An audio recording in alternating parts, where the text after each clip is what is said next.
Boa noite, obrigada pela presença de todos. Hoje é o nosso 8º dia, temos mais 2 encontros. Terça-feira que vem, depois eu falo do de hoje. Terça-feira que vem a gente vai falar sobre tributos e incentivos para a gente fomentar a construção mais sustentável, a edificação mais sustentável no município, que é terça-feira. E aí, no sábado, no período da manhã, vai ter um encontro aqui na casa, que aí quem não conhece a casa vai ter oportunidade de dar uma volta e conhecer as tecnologias, etc. A gente já fez isso no primeiro dia, mas a gente vai fazer no último.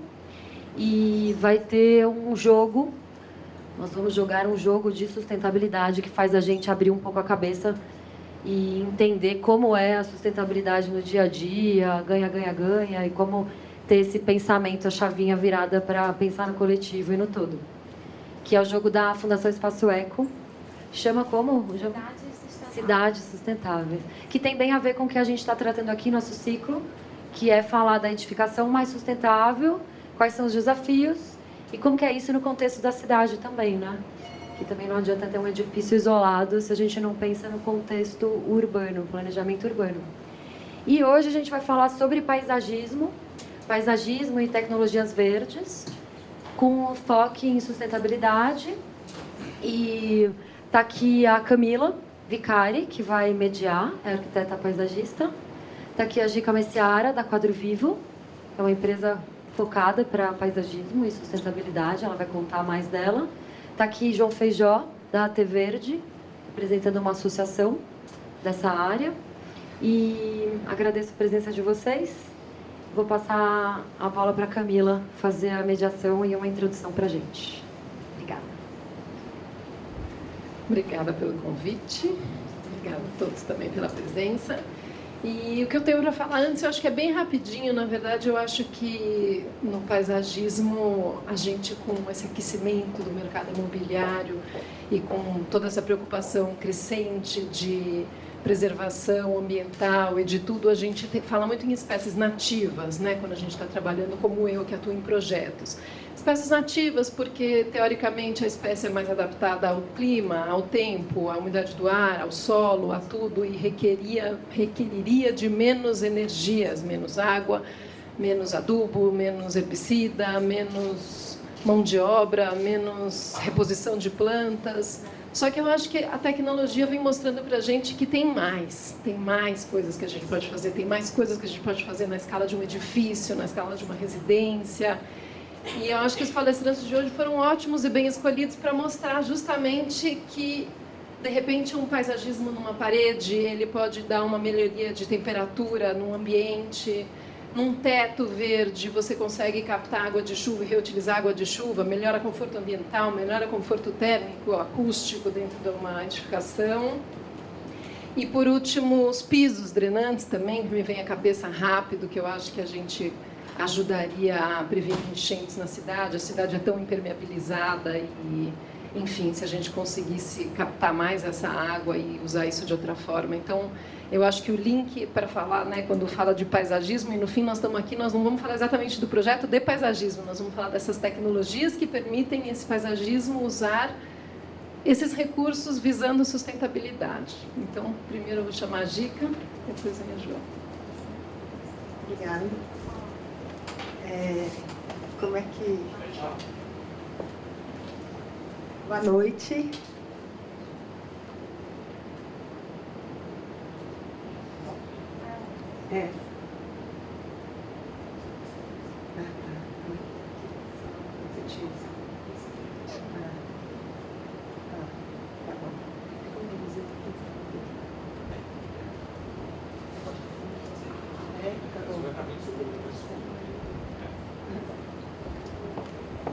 Tá bom. Obrigada. Eu tenho 20 minutos, é isso? Vou tentar ser bem rapidinho. Então, vamos lá. Vim falar sobre jardins verticais, telhados verdes, que são tecnologias que transformam cidades em oásis, literalmente. E a gente vai ver algumas fotos aí que demonstram isso. Bom, meu nome é Gica Messiara, eu sou pioneira no Brasil e uma das pioneiras no mundo em tecnologias verdes. Tenho uma história de ser ex-executiva, de mercado financeiro, abandonei tudo porque eu queria que o mundo fosse verde e decidi... melhorou. E decidi dedicar a minha vida para essa causa, né? Então, eu falo, a gente brinca lá na Quadro Vivo, tá ótimo, que a gente não é uma empresa, a gente é uma causa.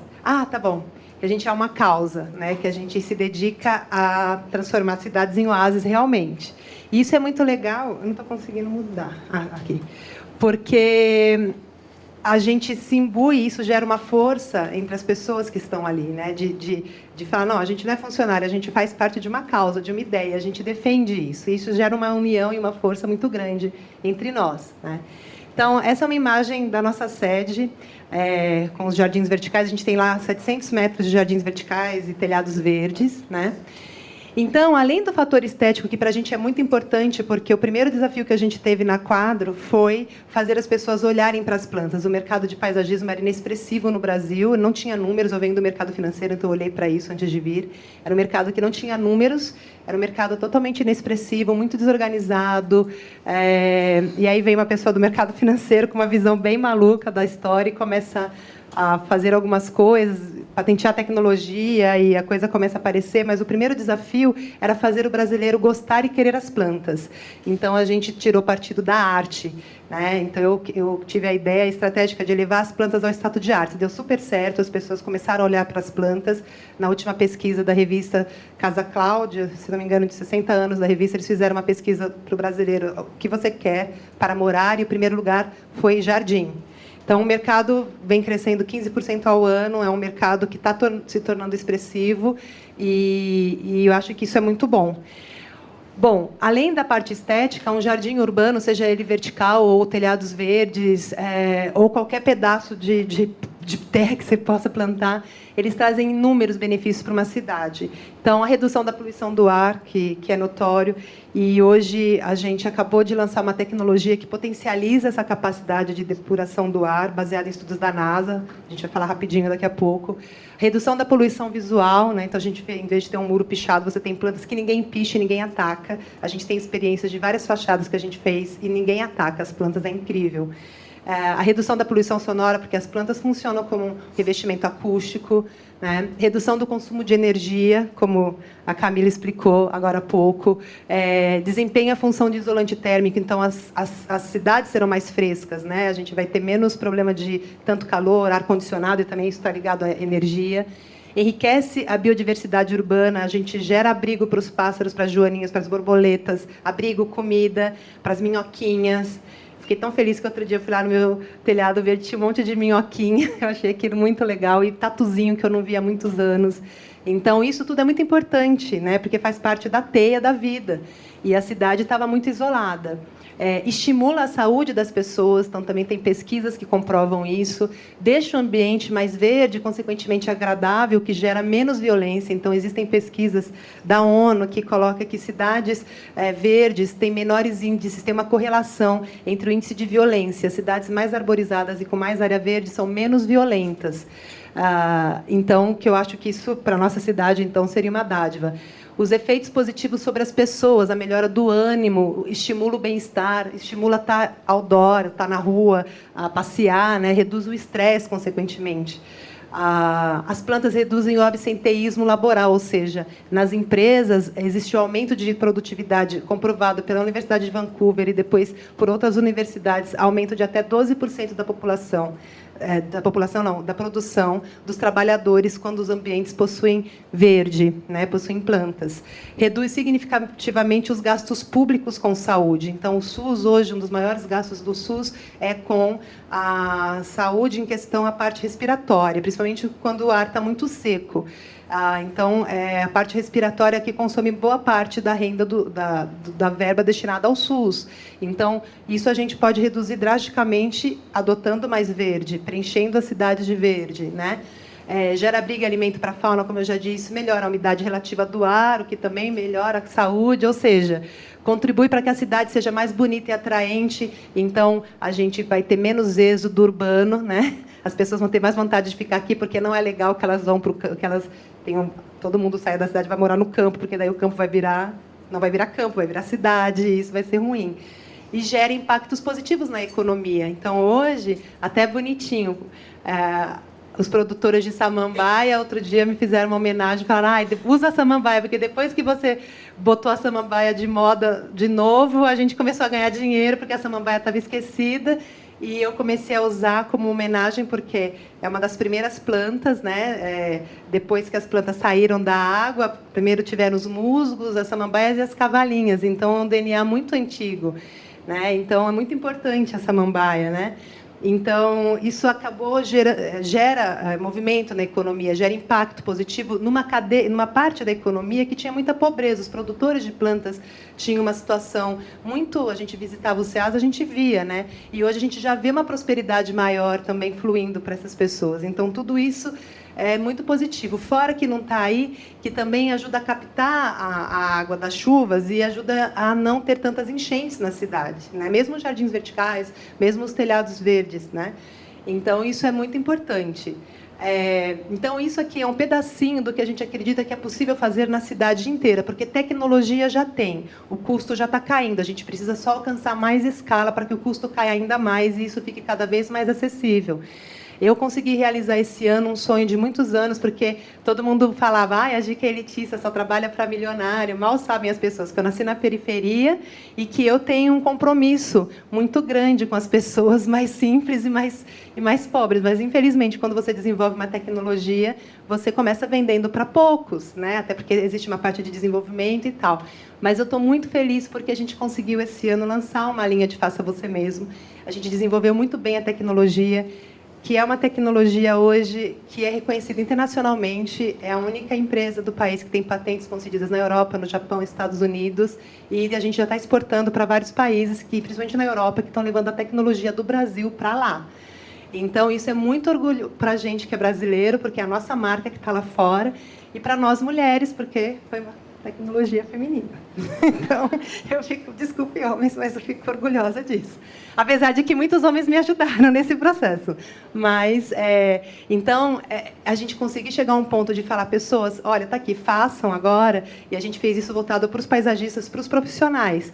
Mas eu vou ter que confessar que tem até algumas pessoas comprando e conseguindo fazer. E a gente fica muito feliz, porque o que a gente quer mesmo é que isso aconteça, né? Então, assim, tem uma síndrome reconhecida como doença na Europa, Estados Unidos, que é a síndrome dos edifícios doentes, e que eu falo que existe a síndrome das cidades doentes, né? Porque a gente vive numa sujeira, né? Numa feiura, ou seja, a cidade ela espeta. Eu estava agora, fiquei 30 dias, fiquei 21 dias fazendo um retiro, estava no meio do mato, assim, e já cheguei em São Paulo, senti dor de cabeça. Então, assim, a cidade espeta, a gente é herói de ficar aqui, né? Só que a gente tem que ficar aqui e lutar para que ela seja melhor, né? E o pior das notícias é que, assim, se o ar externo, né, é ruim, o ar interno ele chega a ser 10 vezes mais poluído do que o ar externo. Então, a qualidade de vida em ambientes internos, as plantas em ambientes internos, é muito importante também, né? E os fatores da má qualidade do ar são os COVs, que são compostos orgânicos voláteis, são os gases tóxicos eliminados no processo de cura de quase todos os materiais que estão ao nosso redor. Tapete, carpete, corante de roupa, verniz, esmalte, maquiagem, praticamente tudo que tem cheirinho que é industrializado tem COV. São mais de 900 gases catalogados, muitos deles cancerígenos. É o principal inimigo. As ondas eletromagnéticas que estão associadas ao câncer, as plantas também ajudam a neutralizar as ondas eletromagnéticas, tá? Estão associadas principalmente ao câncer dessa glândula aqui, que é sempre tiroide. A baixa umidade do ar e aí poeira, bioefluentes, que são os próprios gases que nós humanos eliminamos, né, no nosso processo vital, são alguns dos inimigos, né? E falando um pouquinho da qualidade do ar interno, que a gente passa 90% do nosso tempo em áreas internas, então o todo da cidade é importante, mas acho que a gente tem que pensar na nossa realidade, né? A poluição do ar é considerada pela Agência Americana de Proteção ao Meio Ambiente como uma das maiores ameaças à saúde pública e não para de crescer. Então a gente precisa de muita planta para tentar compensar. A ONU diz que para uma cidade ser considerada salubre são necessários 12 metros quadrados de área verde por habitante. Ou seja, acho que nem subindo por todas as paredes e fazendo todos os tetos, Melhora, mas acho que a gente não bate a meta. E o ar em ambientes internos pode chegar a ser 10 vezes mais poluído que o ar livre, e a gente passa 90% do nosso tempo em ambientes internos. E a poluição do ar interno foi considerada como uma das 5 maiores ameaças à saúde pública. Tá? A solução de tudo isso é plantas. É a GICA que está dizendo? Não, é a NASA que está dizendo. Como é que ela está dizendo isso? Bom, foi descoberto um braço da ciência aí que chama-se fitorremediação, abaixo da botânica, né? Que diz o seguinte, que as plantas elas podem curar, literalmente curar o solo, a água e o ar. Essa foto dos girassóis eu escolhi por causa de Chernobyl. Eles limparam o solo de Chernobyl depois que teve o acidente nuclear com girassóis. Então a gente passa por uma planta e não dá nada e elas são bem espertas, elas fazem muitas coisas. Eu me especializei na fitorremediação do ar, então eu tive o privilégio de ter contato com uma cientista da NASA, numa ocasião na Alemanha, ganhei um prêmio, fui para lá, conheci uma maluca que veio me falar disso, daí eu comecei a acessar os estudos, tenho uma amiga que o pai trabalhou na NASA, consegui acessar o cara que desenvolveu o estudo, que descobriu como as plantas fazem esse processo, que eu acho que não vai dar tempo, mas se der, eu poderia explicar. E a conclusão disso tudo é que é o seguinte, é que a gente deve ter plantas em todos os ambientes, inclusive nos quartos. Essa história de falar que não se deve ter planta em quarto é mito, porque no quarto a gente tem muito compensado, muito móvel, e tem muitos coves. É lógico que existem plantas mais apropriadas para fazer a fitorremediação do ar, digamos assim, que é uma reação simbiótica entre as raízes das plantas e bactérias que existem no substrato. Né? Então, é no substrato que a situação acontece. E são as rizobactérias promotoras do crescimento das plantas. Então, você vê que, na verdade, o nosso ar limpo vem de bactérias que, em simbiose com a raiz das plantas, quebram essas partículas dos coves, que são gases que têm ao menos uma molécula de carbono.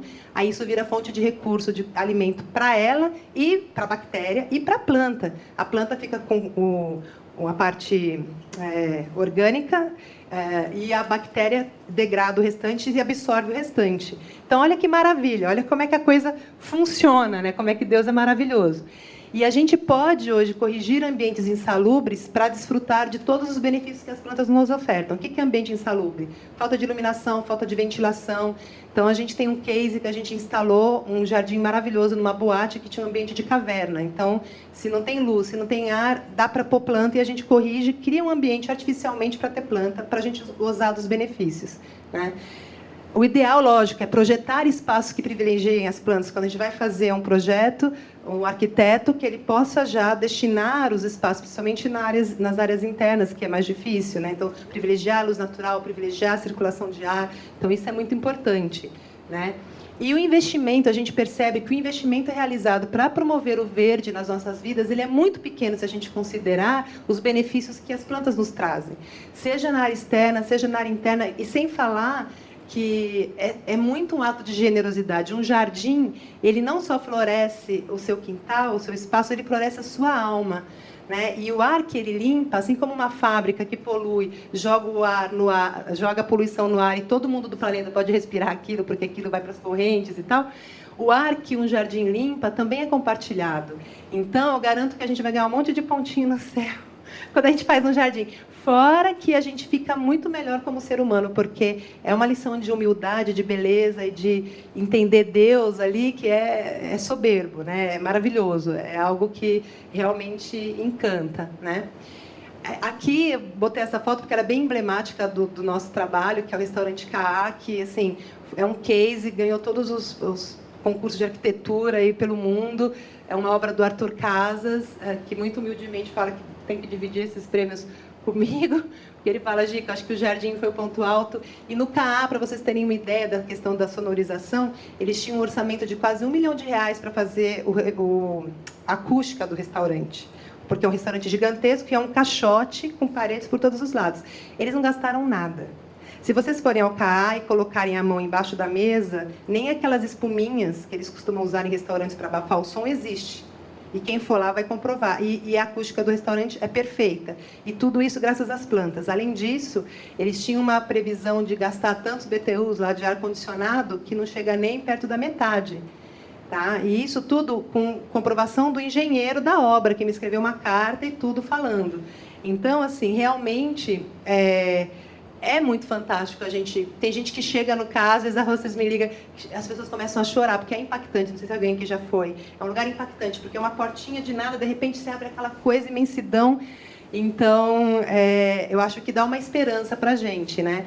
Essa também é uma foto lá da nossa sede, na Quadro Vivo, que eu já falei para vocês que a gente tem muitas plantas e é um lugar extremamente agradável. E a gente brinca que lá é a nossa teia, porque os clientes chegam ali, eles ficam encantados e acabam querendo aquilo na vida deles. Essa é uma foto de um heliponto. Que já está lá há muitos anos, é uma obra da Thier também, que acho que foi o projeto que projetou aqui. E um heliponto, gente, planta em heliponto. Então, vento, né? Imagina, todas as condições adversas, então, tem tecnologia, mas tem que ter sabedoria, tem que entender de planta, porque não é qualquer planta que você põe em qualquer lugar e vai funcionar, né? Tem que ter amor. E, assim, essa é uma imagem que uma amiga minha, que é artista plástica, fez e me deu e falou assim, Gica, eu acho que você vê o mundo desse jeito. Na verdade, eu vejo um pouco mais futurista, né? Aí está um pouco mais assim, eu achei muito doce a alma dela me presentear assim, porque eu quero um mundo jardim, né? E quando eu era criança, eu sonhava que eu tinha uma varinha de condão e que eu fazia assim, e eu deixava tudo bonito, e tudo cheio de flores, e tudo cheio de verde.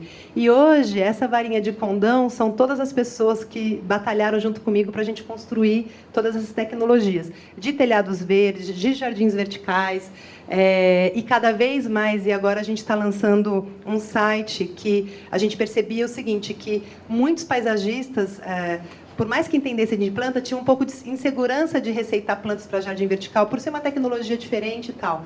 E a gente resolveu isso com uma situação inédita no mundo, que é um site que chama Planta Certa. Você entra e você compra uma consultoria. A ideia é que ela um dia seja gratuita, mas por enquanto ainda tem que se pagar. E você vai receber as indicações de quais plantas vão funcionar e como você cuida dessas plantas naquele lugar. Porque isso é um fator sine qua non. Não adianta dar a melhor tecnologia para o cara se ele plantar alface no lugar de tomate, sei lá, uma coisa assim, entendeu? Se ele plantar samambaia no lugar que só iria cactos. E isso é um erro que é fatal, acontece direto. A gente vê um monte de jardim morto por aí por erro de diagnóstico de microclima, né? Então a gente resolveu isso, queimei minha cabeça aí nos últimos anos para desenvolver essa tecnologia e a gente já usa ela na Quadro Vivo, porque eu não tinha condições de ir em todos os clientes, né? E isso deu muito certo. E a gente, então, o que a gente faz lá, a gente se considera um hub de tecnologia verde. O que a gente faz é ficar queimando a cabeça para gerar facilidades para vocês interagirem com as plantas, para que as pessoas possam ter esse contato com assertividade, que é o que a gente chama de jardinante. Às vezes nem é a pessoa que tem tanto conhecimento técnico, mas se ele tiver boa vontade, a gente fomenta ele de tudo que ele precisa para isso acontecer, né? Então, eu acho que assim, eu tentei resumir bem, não sei se sobrou, se faltou, o que deu aí? Tá ótimo? Então tá. E aqui, assim, só para fechar, assim, eu tinha colocado esse slide de como que as plantas fazem a fitorremediação, né? Mas eu acho que eu expliquei mais ou menos que é através das raízes e tal, então é mais para demonstrar. E é isso. Então, não sei como é que vai ser, se vai ser aberta a pergunta depois. Então tá bom. É isso. Obrigada.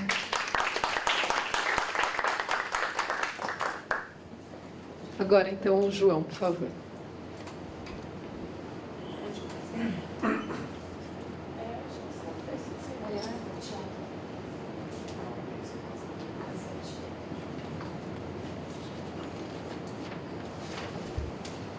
Bom, boa noite a todos, então. Estou agradecido então, pela oportunidade de expor essa tecnologia. Bom, aqui estão falando do slide da Ecotelhado, mas na verdade eu venho pela... Isso. Eu venho pela Associação Tecnologia Verde Brasil. É uma associação com o objetivo de fazer divulgação dessas tecnologias e criar também oportunidade de legislação em câmaras de vereadores por todos os municípios brasileiros. Né? Ela é uma associação filiada à World Green Infrastructure Network, que é uma associação mundial com as mesmas nacionalidades, e que tem, agora recentemente, nós estamos uma LAGIN, que é também a mesma, para países da Latinoamérica, que estão desenvolvendo isso, então, em paralelo. Bom,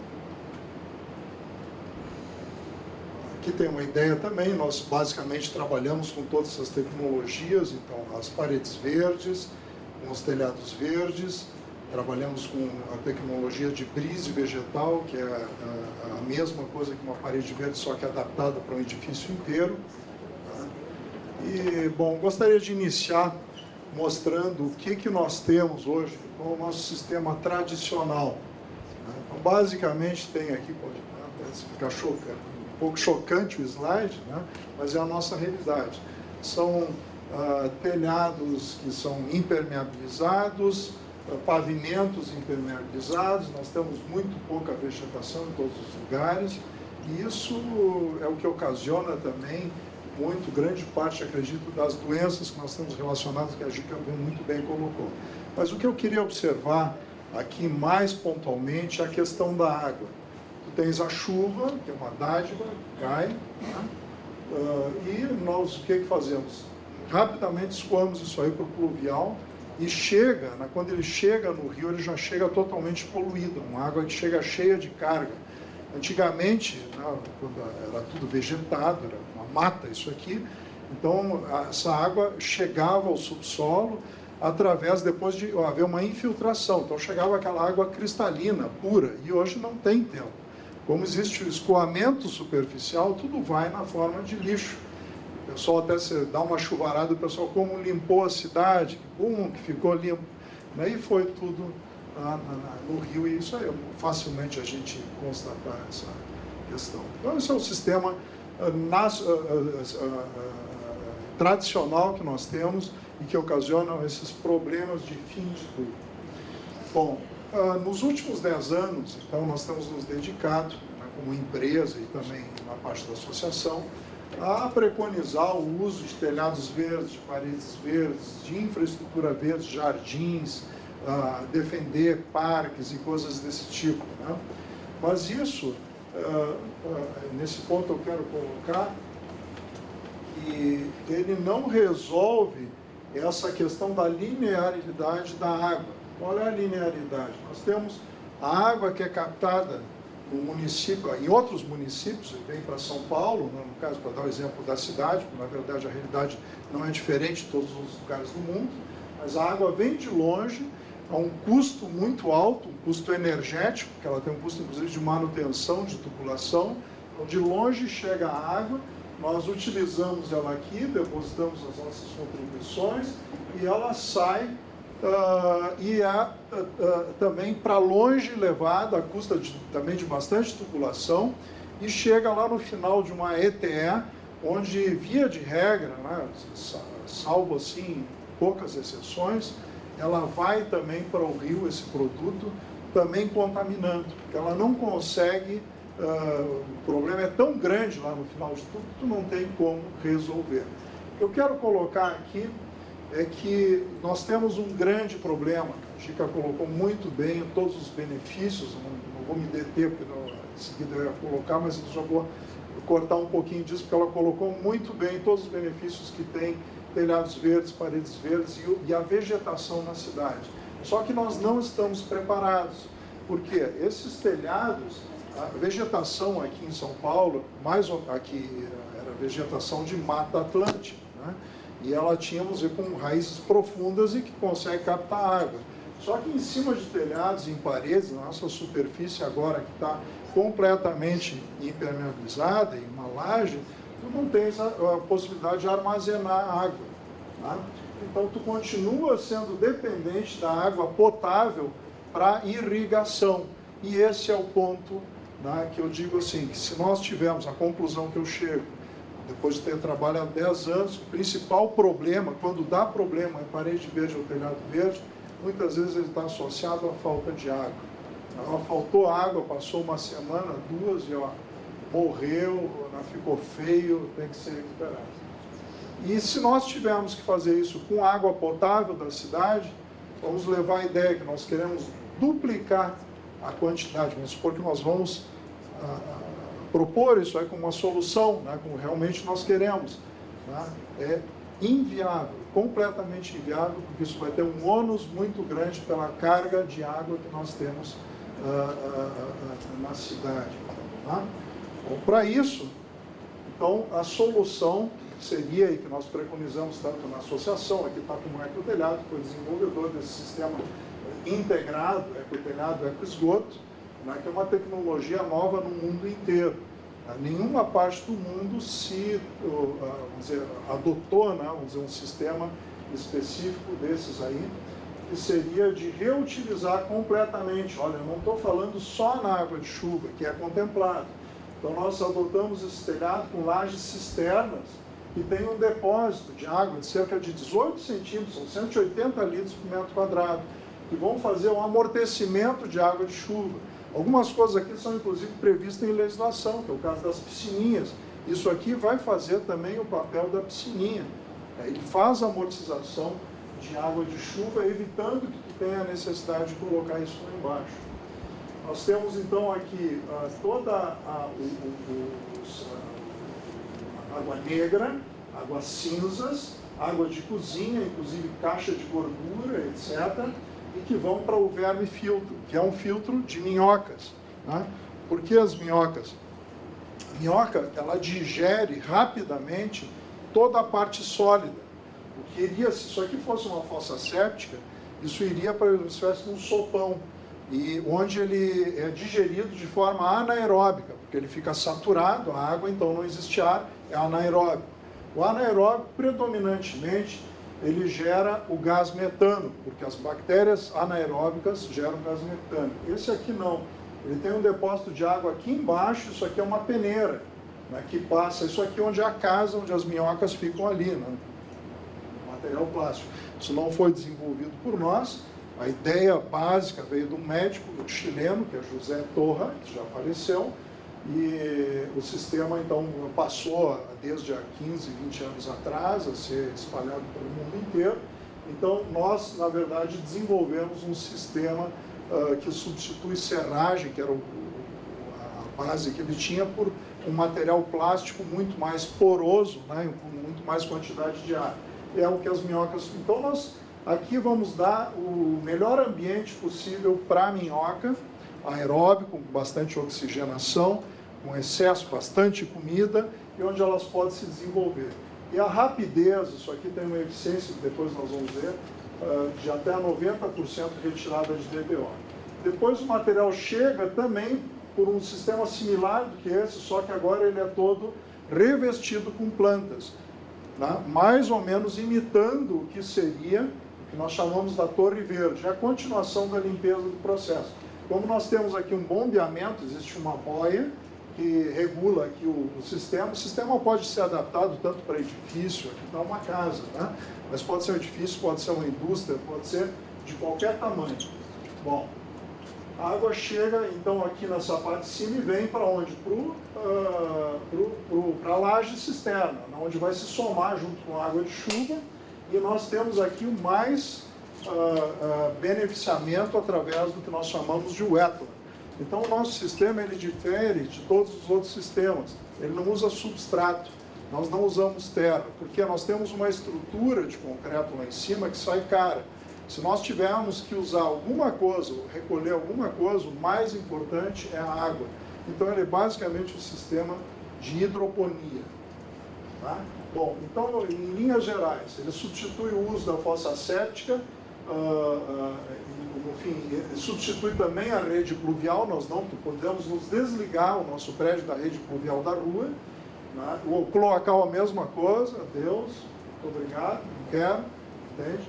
Tu te beneficia da economia de água e também da taxa de esgoto diretamente com isso, economiza no consumo de água potável e energia elétrica de climatização e diminui o volume de resíduos encaminhados a aterros sanitários. Como? Todo lixo orgânico, tu deixa de levar o saquinho lá na rua do caminhão carregar. Tá? Isso aí é digerido pelas minhocas e transformado em quê? Adubo. Nós precisamos água e fertilizantes. Nós não precisamos de um substrato a rigor para a planta. O substrato é o conceito onde a planta vai se agarrar, obter oxigênio, nutrientes e água. Bom, vantagens que o sistema traz, de uma forma geral. Primeiro, fator econômico. Primeira coisa que o pessoal gosta de perguntar, quanto é que custa isso? Eu vou dizer quanto é que custa. Ele custa, uma experiência aqui, ó, para todos o tipo de arquitetura vegetada, assim, que vai ocorrer a mesma coisa. Se a tua referência é 100 e tu gastasse 15 no investimento, nada para fazer isso aí junto com uma arquitetura vegetalizada, o resultado vai ser que tu não vais obter uma casa de 115, como era de se esperar, mas uma matemática meia transversa, que vai obter 130. Tu tem uma valorização muito maior, porque baseado nisso, na própria regra imobiliária, vocês têm um delta X de valorização em zonas imobiliárias dentro de São Paulo que são arborizadas. Se a cidade, aquele bairro é arborizado, pode esperar que vai pagar no mínimo 20% ou 30% a mais, se não muito mais do que isso, você sabe muito bem, por uma casa do mesmo tamanho naquele bairro, naquele lugar. Então isso tu pode, né, imagine ali própria a casa, o showroom que a Gica nos mostrou, né, certamente eu gostaria de viver numa casa como aquela. Então tu tem argumentos, eu chego para comprar do lado, que é toda ela de cimento e pintado, e eu chego na casa da Gica, eu quero a casa da Gica, porque se eu tiver, eu vou colocar, eu pago 20% ou 30% a mais pela casa dela, no mínimo, né, do que o mesmo valor na mesma casa, na mesma localização. Então o fator econômico é importante, e além disso eu tenho um bônus, né? Que é esses 15, vamos supor que fosse 15 mil, 15 unidades monetárias, se eu botasse na poupança, me daria 0,5%. Isso vai me dar, gerar em economia de água e de luz, de 2% a 3%, se não mais, dependendo do caso, né? Então ele está te rendendo aquele dinheiro que tu tirou da poupança, ele está te rendendo muito mais do que aquele 0,5%. Além disso, colocamos o fator ambiental, então que a qualidade da água que nós tratamos, deixamos de colocar na rede pública, ela tem um destino muito melhor do que aquele que a própria, digamos que Sabesp, sem querer fazer crítica, muito pelo contrário, mas o que eles podem dar, nós vamos fazer uma coisa muito melhor. E também o fator social, que muito bem colocado aqui também, as plantas encantam a gente, nos fazem, nos dizem a alma mesmo, e nós nos sentimos certamente mais felizes por estar num ambiente vegetado do que num ambiente como a gente costuma jogar todos os dias. Então, como é que funciona? Eu já dei uma prévia, não vou me estender. Eu quero colocar aqui todo o lixo, papel higiênico, todos os resíduos. Então vão para o vermifiltro, como é que ele é, então as minhocas digerindo, se atiram literalmente em cima. Aquilo para elas é uma maná, uma coisa dádiva caída dos céus, né? Para nós é uma coisa até, enfim, depressa. E o filtro é basicamente isso aí, ele tem camadas, né? E essas camadas, o objetivo é simplesmente formar uma casa. Tu sabe como é que a minhoca faz sua casinha? Ela vai aerando, a gente dá isso acho que lá desde a época do colégio, né? Que bacana. Por quê? Porque elas precisam do ambiente, essas galerias, porque elas respiram pela pele, né? Então, sabendo disso, nós vamos dar muito mais oxigênio ainda do que elas normalmente têm no ambiente natural. Eu consigo muito mais massa, muito mais profundidade de minhocas, que é um elemento que limpa. Elas têm uma resiliência muito grande, aceitam qualquer desaforo, eles têm um ciclo de vida mais ou menos pequeno, de 2, 3 meses, o que faz uma adaptabilidade das próximas gerações para a situação específica muito grande. Então tudo se dá nesse ambiente, que pode ser isso aqui, um edifício de 15 andares, isso aqui estaria no subsolo. Então aí está uma ideia da limpeza, que eu já falei, eficiência do vermifiltro, desinfecção, ela vai comer todos os patógenos, né, que ocorrem lá dentro daquele vermifiltro. É uma guerra, uma briga das bactérias boas, porque também as bactérias, não são só minhocas, as bactérias também vão combater todas aquelas bactérias do mal, né, enfim, que expelidas para o nosso corpo, os nossos detritos, que nós não queremos, os eumintos, verminoses, toda essa coisa, que chega ali é combatido de uma forma muito eficiente nesse vermifiltro. Além disso, metais pesados, embora não tenha no esgoto doméstico, estradiol e fármacos, isso sim, nós temos muito, não temos nem controle, né, nem a Sabesp não mantém nenhum tipo de análise, e é muito grande a carga. O remédio mais consumido, né, se vocês não sabem, maior concentração que tem, é o Prozac, esse, antidepressivo. A maior quantidade que existe na coisa é antidepressivo. E eles têm uma atividade, como é que se diz, uma ação muito ruim na natureza, porque eles tiram, vamos dizer, o medo do peixinho, o peixinho fica sem medo, e ele começa a se tornar mais agressivo, isso mexe com a própria ecologia da coisa. Estudos que já realizados, né? E também o estradiol, né? Se o outro deixa o bicho valente, o estradiol, de repente, dá uma fronhada na população de crocodilo, que já foi, inclusive, né? Que tinha mais crocodilos optando, né? pelo lado feminino, que tem mais ou menos alguma coisa aqui em tudo, então a população de machos era muito pequena. Às vezes o cara vai dizer que acha bom.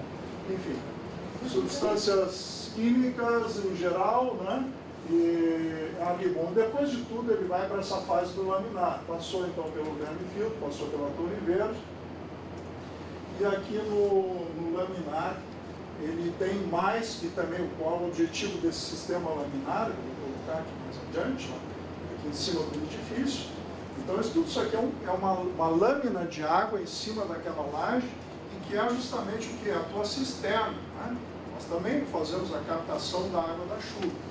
Agora tem o seguinte, a chuva, principalmente em um país como o Brasil, quando vamos fazer captação e reuso de água de chuva, mas qual é o tamanho do reservatório que tu tem que ter, digamos, para 6 meses lá no Goiás, lá no meio de Palmas do Tocantins, 7 meses às vezes passa de seca.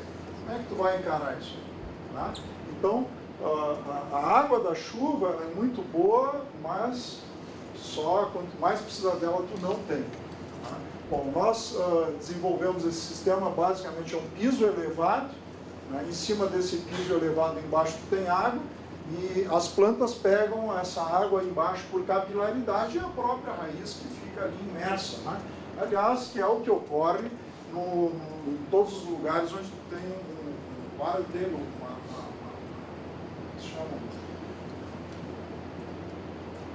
lençol freático muito alto. Né?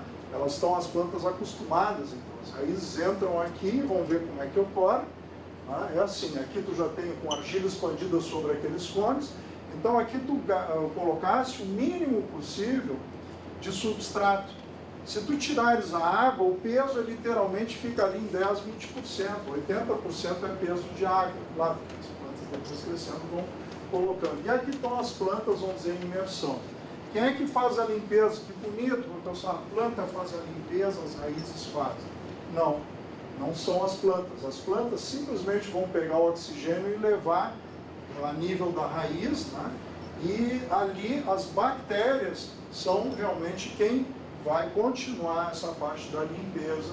E aqui está a guerra de bactérias, está ali uma pegando ali micro-organismos, não dizer mas enfim, pegando um outro agente patogênico, aquela guerra que eu falei, que é eficiente, a natureza é eficientíssima. A gente desconfia, diz, não, vamos fazer um produto químico, vamos fazer uma cloragem, um negócio, aí tu pega ele e já larga todo aquele negócio, o tratamento lá no meio do rio, que cai no lombo lá do peixe, o peixe já sai, né? Não é natural, não é bacana e é caro. Esse sistema aqui, então, ele vem, a eficiência também é muito grande, não vou entrar em detalhes, são coisas técnicas, né? Mas enfim, esses são níveis considerados eficientes dentro do tratamento. Então, já tivesse a mesma coisa no verme filtro, depois o outro na torre verde, agora no terceiro no Etlan mais, é percentual em cima de percentual.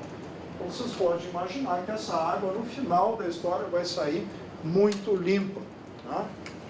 Não a ponto de beber, uma água ainda não potável. Não recomendo ninguém a beber nem água que está no rio, ou que passa no lugar, ou mesmo na fonte, onde é captada a água, né? Aqui em São Paulo mesmo, onde é captada a fonte de água, lá não, vocês não vão beber, essa água ainda vai passar por um tratamento para se tornar potável. Mas, enfim, nós podemos usar essa água para muitos fins que também são não potáveis. Né? Por exemplo, água de privada, ela não precisa ser potável. Né? Basta que ela tenha uma relativamente inerte no nível de tratamento que tu consegue dar uso para ela aqui. Na água de irrigação também. né? Todos nós sabemos. A água, vou perguntar, né? A água é boa para a plantinha, a água da Sabesp, a gente pega ou não? Né? A água clorada, não. A gente já sabe, isso aí botou, a planta já fica meia... Né? Sempre a experiência que a gente tem. Isso aqui é diferente. Essa água ela tem nutrientes, tem um nível de nitrogênio ainda residual, tem fósforo, né? Tem sutil, né? Que não é todo, mas já retirou alguma coisa, mas ela é muito boa, a parede responde assim, de uma forma muito boa. E outra coisa, aqui tu estás utilizando isso aqui para o arrefecimento. Então, literalmente, o dinheiro que tu estaria pagando, né, para a Sabesp levar embora a tua água, aquilo é a água de melhor qualidade que tu pode ter para paisagismo, desde que tu dê um tratamento nela. Né? Enfim, isso tu vai usar aqui no sistema de brise vegetal, que é um sistema que nós vamos ver a seguir, vamos passar mais rapidamente. Aqui foi citado a questão dos pavimentos permeáveis, nós temos pavimentos, grelhas de pavimento para água também. Isso também, não, colocando aqui, são os itens que nós recomendamos através da associação, são telhados verdes, paredes verdes, trincheiras de infiltração, cisternas, né, e parte de reutilização, que iriam compor uma legislação. Se nós fôssemos fazer uma legislação ideal de IPTU verde, ela teria que contemplar todos esses itens. E bom que seria uma coisa progressiva, quer dizer, tu obtém, digamos, uma lei de incentivo, onde tu obtivesse um determinado desconto de IPTU, desde que tu atingisse um determinado grau de sustentabilidade nessa execução da habitação ou do prédio, que é o alvo desse IPTU. Tá? Então, a sugestão que se faz aqui é que realmente, né, sejam contemplados isso e também outras coisas, como a própria energia eólica, enfim, que pode ser contemplada. Isso tudo pode ser medido, isso é um slide que eu não vou mostrar muito bem, mas através da simulação computadorizada, isso é comprovável, então não sou eu que estou dizendo, você consegue fazer uma simulação e mostrar tudo isso aí. Um resumo de como é que funciona, né? Algumas obras também que foram colocadas em diversos lugares, de brise vegetal, enfim, né, sistema laminar, esse outro brise vegetal também em diversos lugares, né? Cena madureira, aqui uma que nós fizemos a parte de telhado, essa parte de baixo é da Gica mesmo também, né? Essa outra, né? Aqui os telhados inclinados, né? Uma situação de Rio de Janeiro, uma dificuldade também, porque ele não acumula, né? Isso aqui é o reverso do que a ideia que nós apresentamos, onde o telhado verde ele é todo plano e tu tem um acúmulo de água. Esse sistema não contemplou isso aí. Ele apanhou bastante no início, porque a deficiência em irrigação lá era, no início agora já está normalizado. Tá? Bom, e é isso, né? Então, essa aqui paredes verdes, isso aqui o sistema laminar colocado, né? Comprovado, uma casa aqui que utilizada um escritório, né? Por 15 pessoas, né? E o sistema utilizando mais de um ano e funcionando sem geração de lodo. Importante, na fossa séptica, precisa retirar anualmente uma limpeza para tirar o lodo. E no caso, esse sistema ele não tem, né? Toda a parte bombeada vem aqui para cima, na forma dos coprólitos da minhoca, e se transforma em fertilizante para as plantas. E é isso aí. Eu agradeço.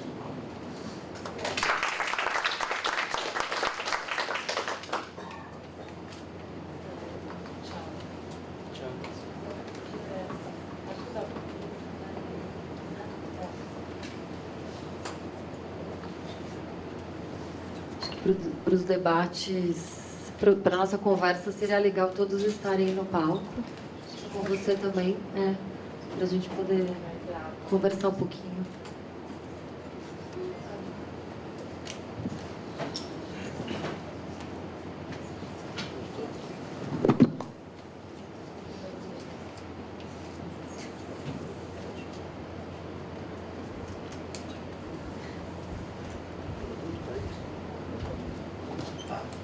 Bom, vamos às perguntas, às dúvidas. Eu queria abrir fazendo uma colocação. Eu trabalho na BASF, meu nome é Gustavo, trabalho na área de construção, mas a parte do mundo da BASF, que eu acho a proposta de vocês muito interessante, muito bacana, a gente tem que olhar mais para frente. A gente fala pouco no Brasil, já em compensação, por exemplo, aqui em São Paulo, de obra viária. A gente tem ali o prédio da Eletropaulo, no Estado Santander, com o JK, e há muito custo se construir um viaduto para fazer algum tipo de compensação viária. A gente está engatinhando em coisas que são básicas.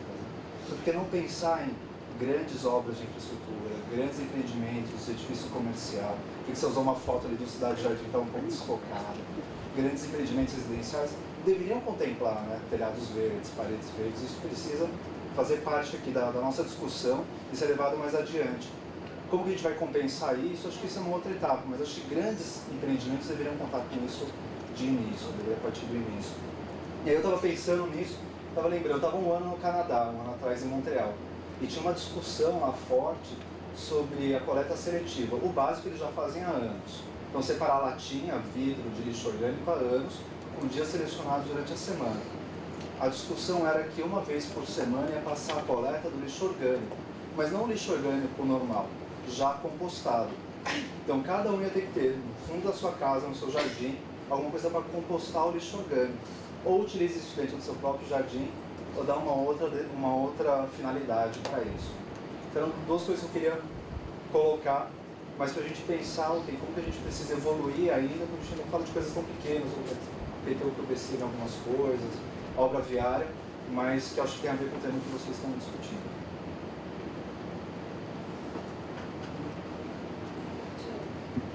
Então, eu acho, na verdade, que existem muitas coisas que podem ser feitas e coisas muito simples, né? Então, por exemplo, eu moro num apartamento, eu tenho uma composteira. Eu dou composto para todos os meus vizinhos, porque a produção, e eu moro sozinha, e é uma produção razoável.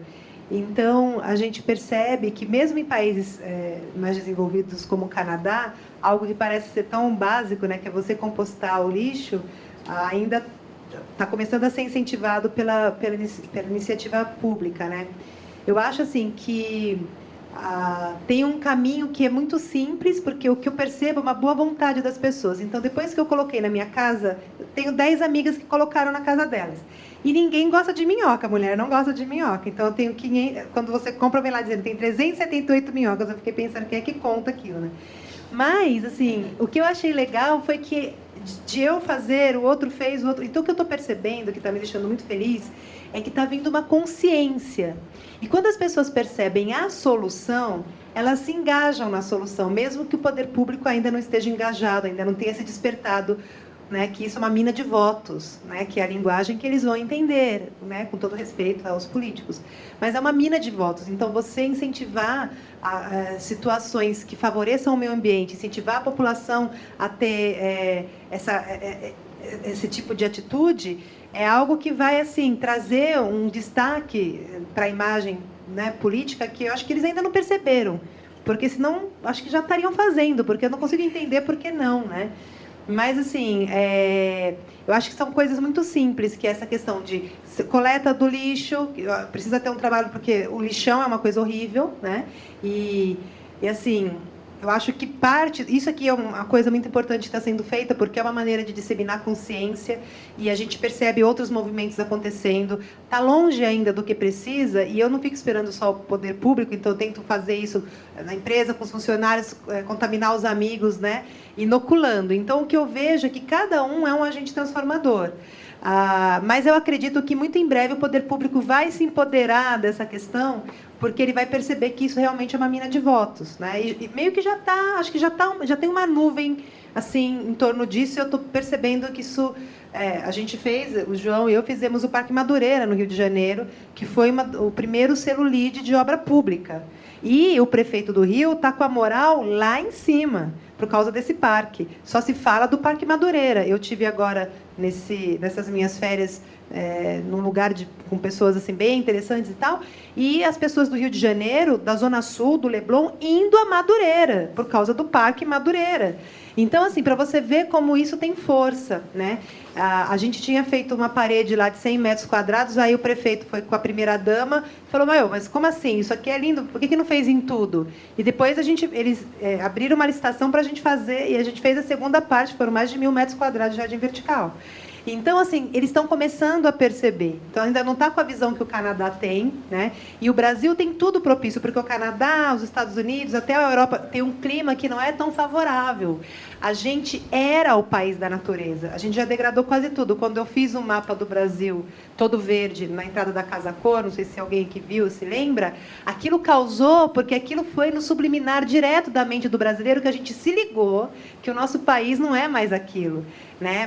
Mas que bom que a gente está aqui, né, com afinco, trazendo esse verde, gerando essa possibilidade. Né? E eu acho assim, que todo mundo tem uma parede, né? Todo mundo tem um telhado.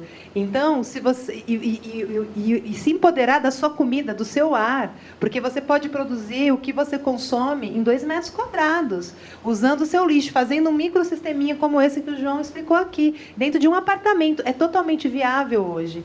Então, eu acho que é só a mídia ajudar, e eu acho que aqui isso está acontecendo também. Mostrar para as pessoas, olha, existe solução, existe saída. Se o poder público ainda não acordou para isso, vamos nós, população, acordar. E isso está acontecendo, eu percebo pelo movimento, né, lá na Quadro mesmo, o interesse das pessoas, o número de orçamentos cada vez mais crescendo. E o movimento está aí, gente, está acontecendo. Né? Eu acho que a gente fez o nosso papel aqui de trazer tecnologias para isso se materializar. Eu não sei se o que você fez foi uma pergunta. O que eu fiz foi tentar colocar uma visão de como que eu estou vendo as coisas acontecendo. Né? E que se cada um tiver um jardim, o incentivo para a gente reciclar o nosso lixo, gerar adubo, ter o minhocário em casa e fazer esse círculo virtuoso, com certeza. Eu acho que a relação com o jardim ela é totalmente curativa. Ela cura a tua alma de verdade. A gente tem exemplos de estudos de idosos que começaram a praticar jardinagem e se curaram de artrite, até de várias doenças, de não tomar mais Prozac, sabe? A jardinagem realmente tem poderes miraculosos, porque quando você vê, né? Eu nunca tinha lido o Evangelho esse ano da Paz, não estou aqui pregando não, tá, gente? Mas eu fiquei muito impressionada porque eu li recentemente e lá parece que tem todo o Evangelho mesmo de Jesus e ele fala principalmente do milagre da relva, né? Que é o que é a semente virando planta, e que esse é o maior milagre, ele está diante dos nossos olhos todos os dias. E a gente ainda está se sensibilizando para isso, mas eu estou muito feliz porque eu percebo que está acontecendo. Está acontecendo. Não era uma pergunta, era muito mais um posicionamento. E aí, só para fechar, a gente não mensura quanto que um prédio vai consumir. Você pode falar só no microfone? Posso. Obrigada. A gente não mensura quanto que um prédio vai produzir de água, consumir de água e jogar de água e esgoto na rede pluvial, de energia. Né? Quanto que eu estou tendo que pegar uma torre de vidro e usar de ar-condicionado para refrigerar ela, por melhor que seja o vidro daquela torre. A gente não mensura isso nas nossas análises, porque a gente está muito pouco mensurando impacto em trânsito, como uma reação de coisas que a gente fez errado por anos.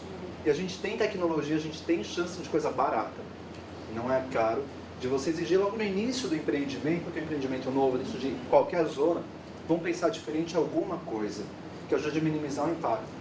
Porque a conta não precisa, de repente, vir no IPTU, mas vem na própria redução de gasto de água e esgoto, como vocês comentaram, de energia depois no dia a dia. São os pequenos custos que estão reduzidos no nosso bolso no dia a dia que a gente vai perceber ao longo do tempo. Mas a gente poderia começar a exercitar e pensar nisso, em como legislar para que os novos empreendimentos contem com isso. E que aos poucos a gente vá beneficiando, vá premiando as pessoas. Essa é a super iniciativa das meninas aqui. E até puxando o gancho da legislação, eu tenho uma dúvida com relação a, por exemplo, a questão das piscininhas, né? Se a gente faz uma captação de água de chuva, se a gente coloca o verde, ou até a questão antes da piscininha, a questão do verde. Se a gente faz um telhado verde, isso hoje já está comprovado como aquela porcentagem de permeabilização que a gente tem que a gente tem que cumprir, que são 18%, né? Qual é a porcentagem? Depende. Tem 15% em geral em São Paulo, partes, você faz, por exemplo, composição de partes, de partes várias vezes, dá para 20 pessoas. De 15 a 20. A minha dúvida é se a gente consegue comprovar... Isso eu estou falando de permeabilidade solo, Então, do piso. A minha questão é se quando a gente coloca no telhado, se isso a gente consegue já comprovar em projeto isso.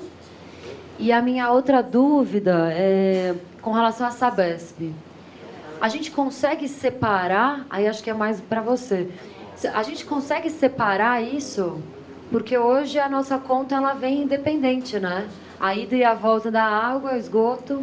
Aí no caso da gente substituir, por exemplo, o esgoto por uma tecnologia que se retorna, né? Ela tem um ciclo fechado dentro de uma residência ou qualquer edificação, a gente consegue falar com a Sabesp? Né? Ou a Sabesp está preparada para, enfim... Isso é uma questão mais de hidráulica, né? Então, primeiro, questão da legislação. Tem duas legislações. Uma é a quantidade máxima porque o pessoal sabe, a cidade foi projetada, todas as galerias pluviais, com uma quantidade X de água. Né? O que ocorre? Naquela época, tinha muito mais pátios, muito mais jardins, e o pessoal foi construindo nesse lugar, destruindo as casas, construindo edifícios totalmente impermeabilizados. Né? Com isso, foi sempre, o coeficiente dessa impermeabilidade sempre foi aumentando, né? Essa quantidade, quanto mais de permeabilidade, sempre aumentando. Então, tu tem mais água chegando lá no rio do que antes. E com isso se fez essa lei, que tu tens um volume máximo, que hoje num prédio, que tu faça novo, não os consolidados, né? Mas enfim, um prédio novo no projeto tem um volume máximo de água que tu pode jogar fora de acordo com o tamanho do teu terreno. Eu lembro exatamente o número de litros por quanto segundo. A piscina tem que aguentar a média de 2 horas de chuva. Não é assim, tem um cálculo máximo que vai dizer a área do teu empreendimento, o volume da chuva que tu tens, né? A parte impermeabilizada vai contar, então tudo que tu tiver permeável, aí a importância dos pavimentos permeáveis vai entrar no outro lado da equação. Mas aí eu te pergunto, tu precisas de um reservatório. Isso aí tu tem que segurar essa água por um determinado tempo, por isso é que tem a piscininha. Ela é, na verdade, um reservatório, que ele vai subindo, tem um furinho pequeno embaixo e um de entrada que é grande. Então, o que ocorre? Quando chove, ele vai subindo, chega num ponto, ele vai descendo lentamente. Para quê?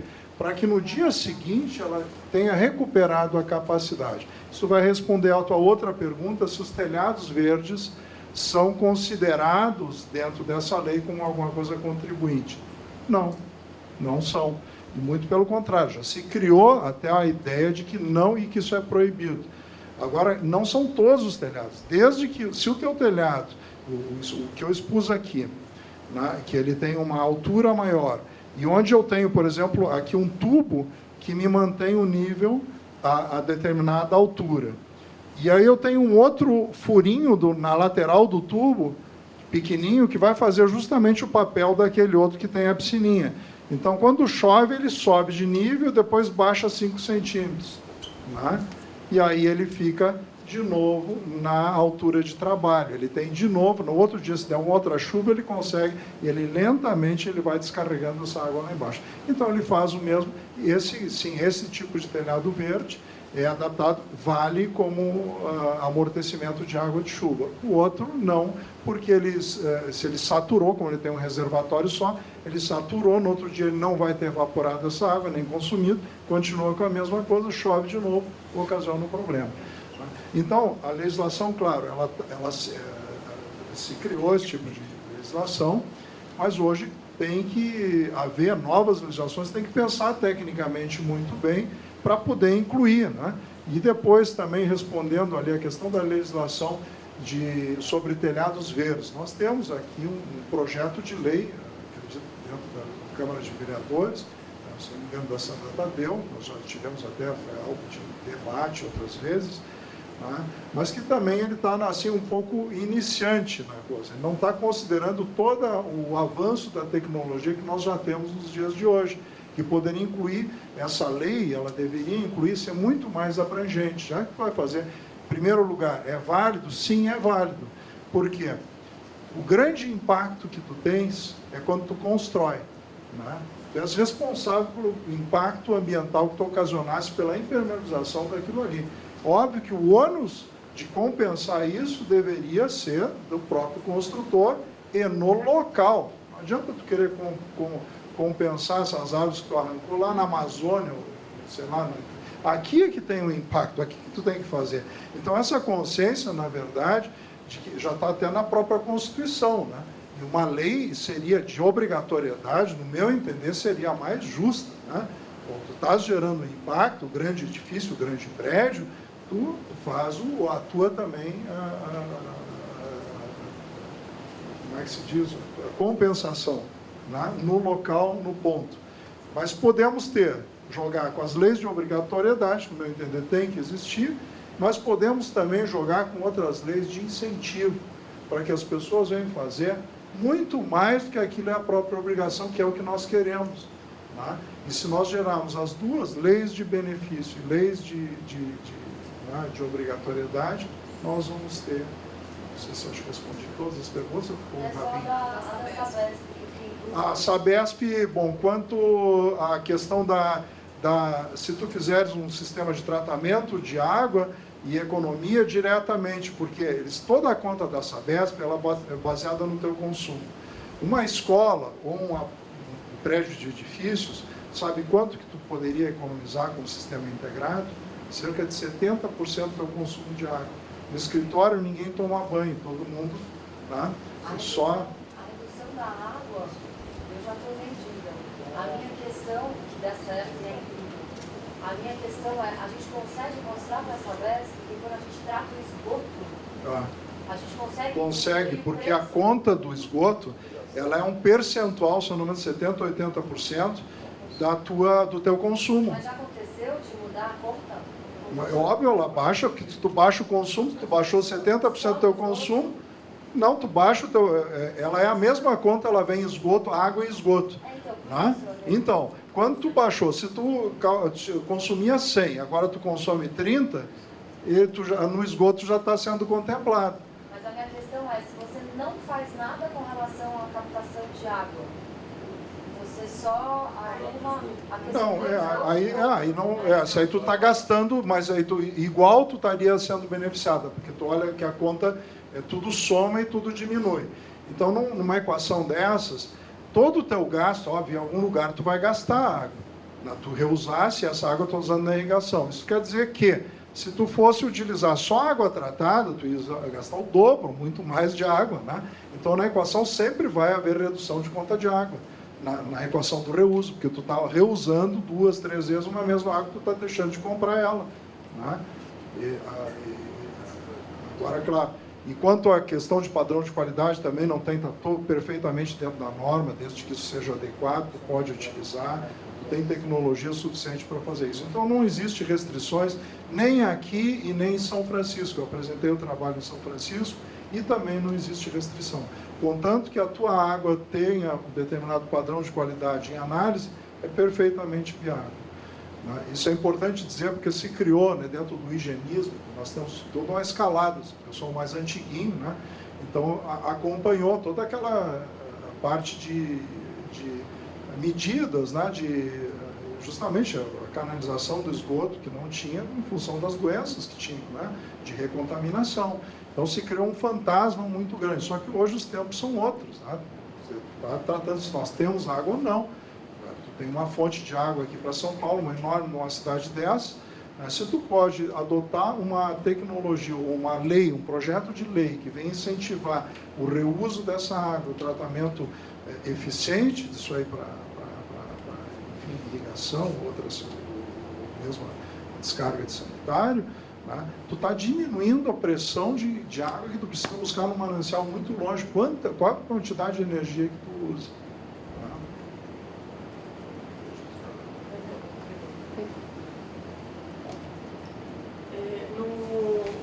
Acho que há 3 encontros atrás a gente discutiu sobre a dificuldade de criar, né, uma obra, algo para transformar um edifício já construído e transformar ele num ambiente mais sustentável, né? E a minha dúvida é, na prática, quando tem uma obra já pronta, não que está em projeto, qual que é a dificuldade que a legislação dá para a colocação de um telhado verde ou para, enfim, alterar a questão de fluxo de água para colocar um jardim vertical? Se existe ou não alguma limitação com relação à segurança e uso do imóvel? Eu acho que eu queria ouvir um pouquinho sobre isso. Então, a gente já fez isso em alguns imóveis, né? Que, aliás, na verdade, é o que a gente mais faz, por incrível que pareça. A gente mais instala em imóveis que já existem, né? Então, esse sistema que o João falou, lógico que não tão bem elaborado, mas essa questão de usar água cinza, a gente também faz projetos privilegiando isso, tentando olhar a coisa de um todo. A legislação em si, até agora, nunca interferiu em nada. É mais uma questão do proprietário ter interesse em fazer e tem a questão dos custos, né? Porque, lógico, que se ele está englobando isso na obra desde o começo, é mais fácil de gerenciar. Às vezes você precisa estar quebrando alguma coisa, passando tubulação, porque dependendo do local onde você vai colocar um reservatório, fazer o sistema, sempre existe uma obra envolvida que, quando você está construindo, tudo isso já vai dentro do planejamento e costuma ser mais fácil. E isso me mostra a força da tendência, não, que já não é mais uma tendência, é uma realidade, das pessoas realmente se disporem, muitas vezes, a ter um custo maior para poder usufruir dos benefícios do jardim, seja do telhado verde ou do jardim vertical. Então, isso a gente percebe bastante e que tem uma disposição muito grande. Às vezes tem um engenheiro da obra que põe não vai fazer isso, mas aí acaba sempre tendo um consenso. Em termos de políticas públicas, até hoje nunca interferiu e nunca ajudou. Foi bem neutro nos meus casos. Não sei se o João tem alguma experiência a respeito disso. No meu caso, os clientes querem fazer, é uma decisão particular e é feito. E a gente faz muito reforma, de refazer toda a fachada da casa, prédios. A questão de segurança, na nossa técnica, isso foi muito pensado no desenvolvimento do produto. Então, a gente desenvolveu tudo junto com o IPT, porque, apesar de eu sou autodidata nessa questão de arquitetura e tal, mas eu tinha um pouco de insegurança justamente por isso, então eu fui buscar auxílio no IPT, então a gente desenvolveu o produto dentro de todas as normas de segurança. Então, a gente tem travas de segurança, o material é um material específico, tem aditivação de UVA, UVB. Então, em termos de segurança, a gente pode estar até instalando em fachadas, lógico que com uma supervisão, uma manutenção do sistema. Mas isso foi pensado no desenvolvimento do produto. Então, dos jardins verticais e dos telhados vivos da Quadro, essa questão foi muito bem desenvolvida no desenvolvimento do produto. Então, ela ofere uma questão de segurança, desde que seja instalado da maneira correta. Eu só queria falar, me ocorreu uma coisa da pergunta que o rapaz fez, eu queria dar uma dica, na verdade, porque essa questão da ecologia, ela está muito associada à questão da economia. Eu tenho um amigo que chama Hugo Penteado, que hoje é um dos maiores economistas do mercado, que é o economista-chefe do ABN. Ele escreveu um livro muito interessante que chama Ecoeconomia, uma nova abordagem. Eu não sei se alguém aqui já teve a oportunidade de ler, mas ele conta a história da economia, onde houve a ruptura, né? Existiam duas linhas de economistas, uma linha que era verde, que era liderada pelo Diogescu Huygens, que é um economista que é o pai da economia sustentável, e uma outra linha que era a favor do lucro, do capitalismo a qualquer custo, do dinheiro gerando dinheiro. Infelizmente, a segunda linha ganhou. O que eu acho que a gente precisa agora é usar a força monetária, porque hoje a sociedade necessita olhar para ser uma sociedade orgânica, ou seja, a gente precisa conversar com a natureza, voltar a conversar com a natureza. E agora a economia pode ajudar nisso, porque é muito mais barato e muito mais lucrativo e rentável você ter atitudes sustentáveis, porque a conta ao longo do tempo fecha muito mais bonita, e o João demonstrou aqui, né, em alguns exercícios matemáticos. Então, esse eu percebo que é um poder de argumentação muito forte, né?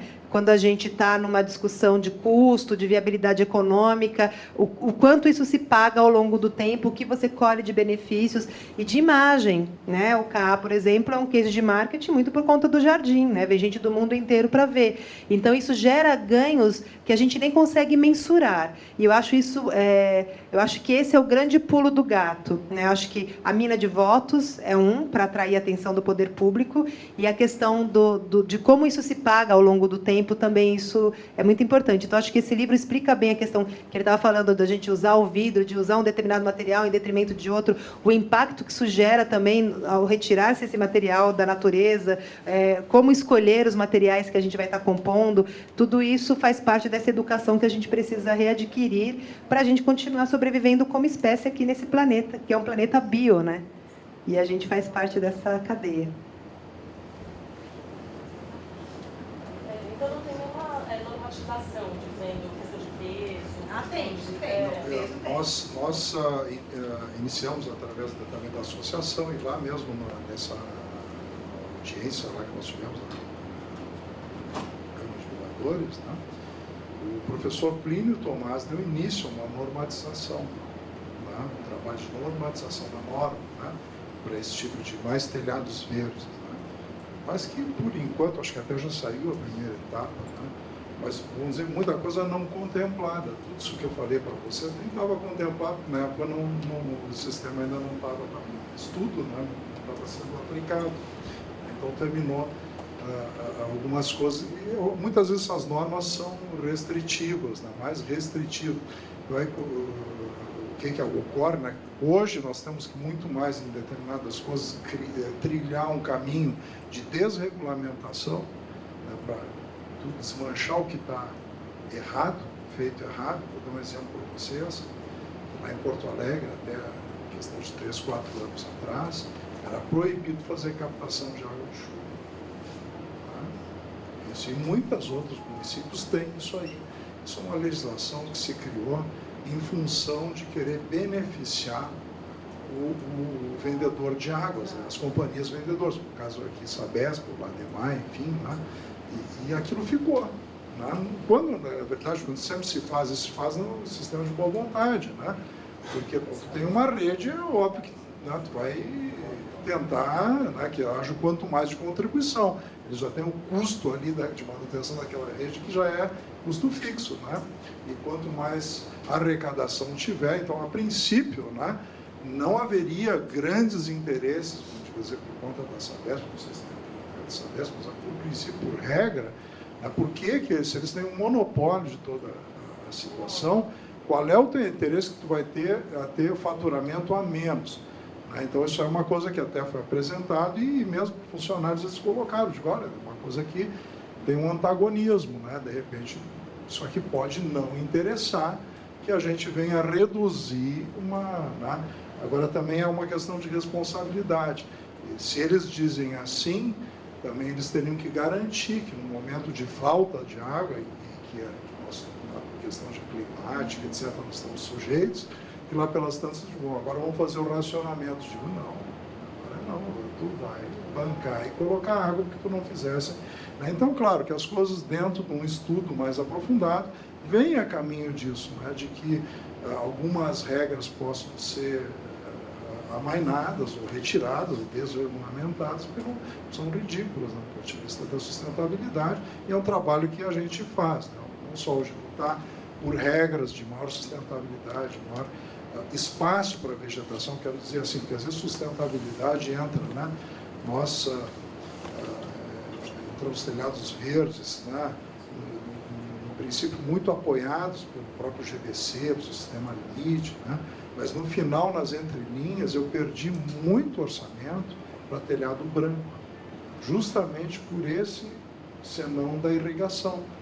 Grande parte do território nacional tem essa deficiência de água específica e que, na verdade, eles disseram com vocês, eu não posso recomendar uma coisa que vai aumentar o consumo de água. Então, eles terminavam optando pelo telhado branco, achando que era mais sustentável, que é uma ridícula, até que outro mal, né, que tem não só aqui, mas também nos próprios Estados Unidos, que está sendo verificado hoje, né? Que o fato de tu refletir isso na cara do teu vizinho não está fazendo, no final, né, na contabilidade, nenhum benefício para a cidade, muito pelo contrário. Né? Então, esse tipo de tecnologia ele termina ocupando, e o lobby deles é muito grande, porque o telhado verde, tecnologia, às vezes é muito espalhado o negócio, né? Mas as indústrias de tinta e desses compósitos são conglomerados, tem aí 5, 6 que dominam o Brasil inteiro, né? 80%, sei lá quanto, do mercado. Então, tu tem um lobby muito poderoso para chegar no elemento que faz da lei. Você queria fazer uma continuação disso? Meu é outro tema. Na verdade, não é uma conclusão, talvez seria só um comentário. O que eu tenho visto até em todos esses dias de debate, na verdade, eu queria só expor o que eu já pensava, assim, mas queria expor isso aqui para nosso grupo aqui na sala. Tem duas coisas. A primeira, eu gosto sempre de dizer que, até como consultora na área, para arquitetos, para designers e tal, eu gosto muito de dizer que as tecnologias, graças a Deus, existem várias. Então, assim, embora a gente está aqui falando de paisagismo, de telhado verde, e que eu prezo muito, particularmente adoro, eu tenho até um produto da Gica no meu escritório e tudo mais. Mas, enfim, apesar de eu adorar, eu gosto muito de dizer que, da mesma forma que existe energia solar, existe energia eólica, né? Ou seja, ainda bem que tem um monte de tecnologia que trata da questão da luz, do vento, do aquecimento, da energia, e, ou seja, tem os telhados brancos, os telhados verdes, etc. O que a gente tem é que saber estudar o que é melhor, o que é pior, né? Qual é a melhor tecnologia de economia, clima, etc. Então, enfim, estou só colocando minha opinião, que eu acho interessante que tenham várias opções. E a outra questão que eu queria colocar aqui, e que tem a ver com o que a gente está conversando aqui, que até você trouxe, que o poder público, isso eu percebi pelos comentários que houveram nos debates dos outros dias. O poder público é igual nós somos, é também ignorante, né? Na nossa seara aqui de sustentabilidade ambiental. Então, assim, quanto mais a gente, né, dá informação, mais o poder público se apodera para também, né, prosseguir a nosso favor, né, a favor da sociedade em geral. Então, eu gostei do que você falou, até desse exemplo de... Existe já um início de uma normativa, de uma conversa, etc.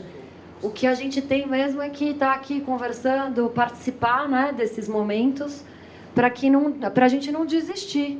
E que para uma norma não vir também contra tudo isso que a gente está trazendo, né? Porque acho que é isso, com informação que o poder público também deixa de ter medo, né? Talvez de canetar uma coisa a favor da sociedade. Você falou de Porto Alegre, eu lembrei disso, porque eu tive a oportunidade de fazer uma avaliação de sustentabilidade numa obra em Porto Alegre e fiquei sabendo disso, dessa questão da proibição da água. E na época eu percebi que também existia uma falta de informação do próprio poder público, que eles tinham medo também. Eu não fui para o lado político, assim, acho que fui mais inocente e não percebi o lado político. Mas o meu lado mais observador do técnico, eu percebi que eles tinham medo de aprovar algo assim, até por questão de não ter tanta tecnologia que daria a qualidade da água. Porque para você captar a água da chuva, você tem que se resguardar da qualidade da água que vai para o sanitário ou que vai para não sei aonde. Aí tem que ter o cadeado na torneira. Então eu percebi que também o poder público estava com medo de chegar numa eficiência dessa, por não ter essas tecnologias ainda tão afloradas lá na época, né? Então acho que uma coisa vai levando a outra, né? Enfim, só um comentário.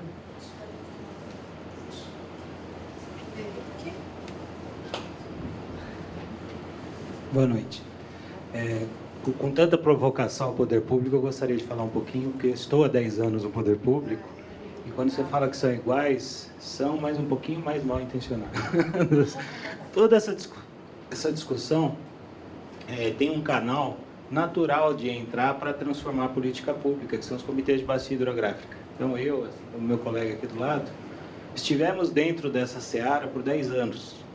E o controle de pulso firme de aço do governo do estado, principalmente, da EMA, Sabesp, que não é mais um ente público, ele é muito mais privado do que público, de capital aberto, na Bolsa de Valores de Nova York, ele pensa como a questão econômica daquela segunda vertente que você falou. Ele não pensa mais como o poder público. Então, a gente tem que ver que a transformação das grandes empresas de saneamento, das grandes empresas que regem esse serviço, ele tende a essa segunda linha economicista, e não mais ao poder público imaginário que a gente tem enquanto o bem do cidadão. Então, essa é uma questão. Então, um trabalho, inclusive para a associação e para nós, que me sinto um soldado desse exército, porque já militei na área de ecovilas e tudo mais, apesar de estar dentro do poder público, mas eu tenho uma outra vida, Second Life, via organizações não governamentais e tudo. Seria conseguir adentrar esses comitês de bacia, porque esse gerenciamento de recursos hídricos, ele foi pensado participativamente e tripartite justamente para isso, para que a sociedade consiga atingir e fazer valer seus interesses, para tirar desse pulso forte, firme de aço do governo, de impor essa situação que está se fazendo de governo, mas na verdade é uma grande empresa de capital aberto, e portanto jamais vai de livre e espontânea vontade ir contra essa lógica de vender mais água. Porque os produtos são assim também. A reciclagem, ela é só um pequeno, uma pequena alívio numa produção incomensurável de gasto de recursos naturais. Então, a logística reversa, sim, de você gastar menos, com menos recursos, com menos energia, com menos tudo, é que realmente faria diferença, né? Então, e essa mina de votos, eu repensaria, porque a linha de corte está muito mais feia e muito mais abaixo, muito mais baixo nivelada do que essa mina de votos que você tem imaginado. Das pessoas que você está falando, da população que atinge, tem consciência para isso. O nível de corte da grande massa eleitoral ainda está num nível de corte muito mais baixo que isso. Eu também faço votos e trabalho para que seja uma mina de votos, mas estamos muito longe disso ainda. Só mais uma coisa na sessão do voto do poder público. Só uma coisa, a questão de voto é o seguinte: parabéns pela BASF que está realizando isso. Por quê? As empresas, elas têm uma função importantíssima nesse processo, que o lobby delas na mão do político, o político ele não vai apoiar o seu projeto porque tem uma empresa mais poderosa que fala: não, eu não quero o projeto dela, eu vou bancar a tua campanha. Então, sim, tá perfeito. Na hora de aprovar uma lei, que é o que nós precisamos, até eu gostaria de ouvir mais, mas vou contactá-lo por fora. Na hora de aprovar uma lei numa Câmara, a política acontece em municípios, né? O vereador não vai, entendeu? Ele vai... Quem vai bancar... entendeu? Quem vai bancar minha campanha? É uma empresa que polui, que vai...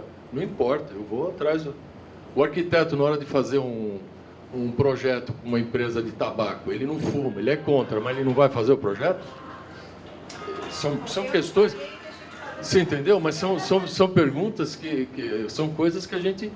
Agora, parabéns por esse evento, vamos multiplicar. Eu gostaria de dar uma contribuição de experiências que nós tivemos, né, que a associação milita justamente nessa situação. Né? Então, nós participamos aqui, já fizemos o próprio projeto da Santa Tadeu, né? A minha colocação foi aquilo, que era uma lei, de certa forma, com muita delicadeza, mas incompleta, né? Ela foi gerada por uma mente que não é técnica, né? Que não conhece todas as implicações hidráulicas, tudo, tem que estudar tudo. Isso não pode ser feito pela mente, vamos dizer, só de um legislador, de um advogado, não. Tem que ser feito por alguém que entenda, em primeiro lugar, da questão técnica. Quais são as implicações, quais são os benefícios, né?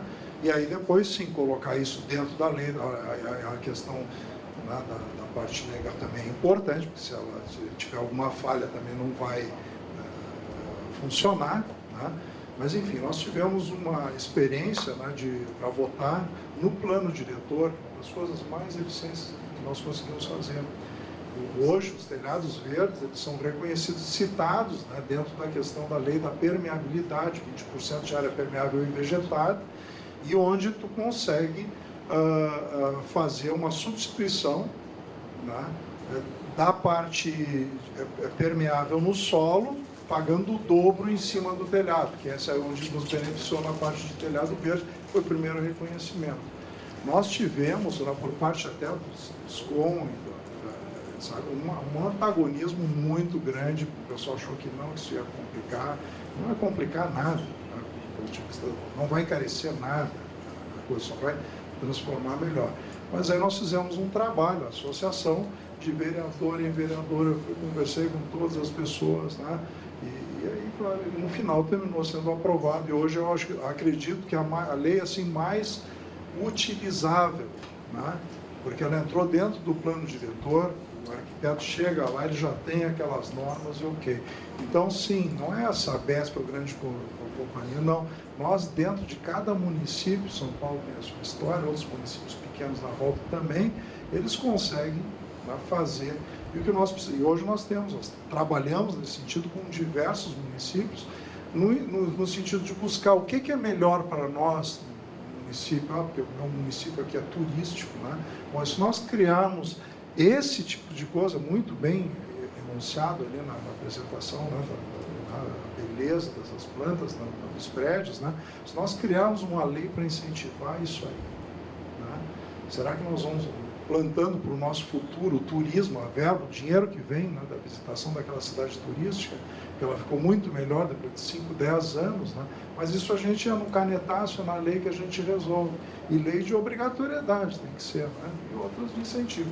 Claro que aí tem, né, quebra pulso de todos os lados, mas principalmente hoje, quais são as leis? As leis que existem de IPTU verde, né, elas são, não, tem que plantar coisa que já existe, árvore na calçada, e se tiver aquilo, isso. Então, é óbvio que eu não sou contra, tem que ter, não, mas tu tem uma limitação desse tipo de infraestrutura, ela já está mais ou menos saturada, porque ela compete, né, planta uma árvore grande, daqui a pouco começa a cair árvore em cima de automóvel. Eu não estou dizendo que eu sou contra, eu sou totalmente a favor. E outra coisa que eu acho que é importante, que a gente tem deixado um pouco de lado, são os parques lineares. Né? Falasse em bacias hidrográficas, isso também faz parte, não são só telhados e paredes verdes, não. O essencial é ter essa comunicação. Né? O rio, ele é conectado por arroios, mas hoje estão todos canalizados. A gente chega no rio, chega num negócio canalizado. Isso aí deveria ser resgatado, começar a ser resgatado, né? Para que pudesse fazer ciclovias ao longo desse arroio, enfim, daquilo que está ali, que aquilo ali fosse uma parte, aí tu vai recuperar toda aquela, né, sistema de rios, né, e de arroios que são essenciais. A água, ela é fundamental para a questão da ecológica, né? As populações, para as plantas, enfim, para tudo, né? E nós temos que resgatar, uma coisa que nós já temos que começar. Vou citar aqui, eu acho que muitos talvez saibam, um projeto que foi feito na Coreia do Sul, um rio lá, com nome complicadíssimo, que eu não vou citar, isso em Seul, né? Mas que eles passaram por todo um processo, que nem nós estamos passando, retificação, depois já cobriram tudo e botaram 2 viadutos em cima, e por último desmancharam tudo e foram garimpar o que eles tinham lá nos primórdios da história, encontraram resquícios de pontes antigas e elementos, né? E foram resgatar aquilo junto com a história, foi a melhor coisa que eles fizeram. Desmancharam tudo que tinha sido feito, com vias por cima, sei lá o que, né? Enfim, porque tem muito mais valor a vida e a planta e a natureza do que todas essas coisas que a gente hoje está propondo. Que bacana que vai passar aquilo, né? Certo? Mas tem outros projetos aí de parques lineares que são muito importantes e pode fazer muito por São Paulo e por muitas outras cidades. O gancho que eu ia pegar era justamente esse da compensação, né? Que isso eu esbarro muito no meu dia a dia, de que a compensação são árvores nativas no próprio terreno, ou você doa para um viveiro municipal, e esse viveiro municipal muitas vezes tem estado lotado, então você doa em dinheiro. Doa em dinheiro. Ah, legal. Qual é a garantia que eu tenho de que esse dinheiro que eu doei vai virar árvore mesmo? E outra, né, também a gente não tem mais, estamos tão impermeabilizados, estamos tão cimentados, que não tem mais onde pôr árvore. Será que um gancho que deveria ser trabalhado nessa legislação, será que esses tetos verdes, que é um grande potencial dessa cidade, e essas paredes verdes, já que nós temos tantas, não poderiam, de alguma forma, fazer parte desse novo plano diretor e essa compensação, ainda que não na mesma porcentagem, não sei, de repente uma árvore nativa, ela representa uma quantidade, não sei, um X, mas poderia ser uma porcentagem desse X também, o metro quadrado de teto verde, o metro quadrado de parede verde, né? Porque nós estamos aqui, estamos vendo tudo que vocês estão falando, todos os benefícios para a saúde pública, para não sei o quê. E como é que nós vamos viabilizar isso, né? Nós estamos tentando... Poxa, na compensação podia ser um caminho, né? Então, não é uma informação fidedigna, tá? Mas, assim, chegou aos meus ouvidos que isso aconteceu numa obra aqui em São Paulo, que foi feito, mas parece que foi ainda numa forma não... Foi concedida, né? Infelizmente, foi um projeto até que não deu certo, não deu tão certo, mas que foi concedida essa compensação para uma obra na Marginal, uma obra bem grande que tem umas paredes verdes e que foi concedida, inclusive por isso o prédio de forma vertical. Então não parece que não está claro na legislação, mas acho que é possível se pleitear através de brechas. Mas o ideal seria que realmente isso fosse reconhecido, né? E que a gente pudesse usufruir disso, porque realmente os benefícios são incontáveis, né? E até para a economia de dinheiro público, né? Agora, Qual é a proporção? existem muitas tabelas. Depende da região, depende da espécie, depende do porte, depende de muitas coisas. É uma tabela. Eu particularmente, não sei usar essa tabela. Tem algumas assessorias ambientais que eu chamo e que fazem esse cálculo e tudo, e que falam. Mas é assim, eu lembro de uma obra que eu tenho em Pinheiros, que o corte de 2 árvores, o cara ia ter que depositar 14 mil por cada uma dessas árvores. Eu falei, 14 mil por uma árvore? Só pode estar louco. Quero doar. Prefiro doar. Doar para onde? O viveiro está lotado, tem que dar em dinheiro. Ah, juro, dá uma desconfiança, né? Bom, a parte de compensação, é claro, é possível de fazer isso. Eu quero trazer aqui que isso já existe em alguns outros lugares.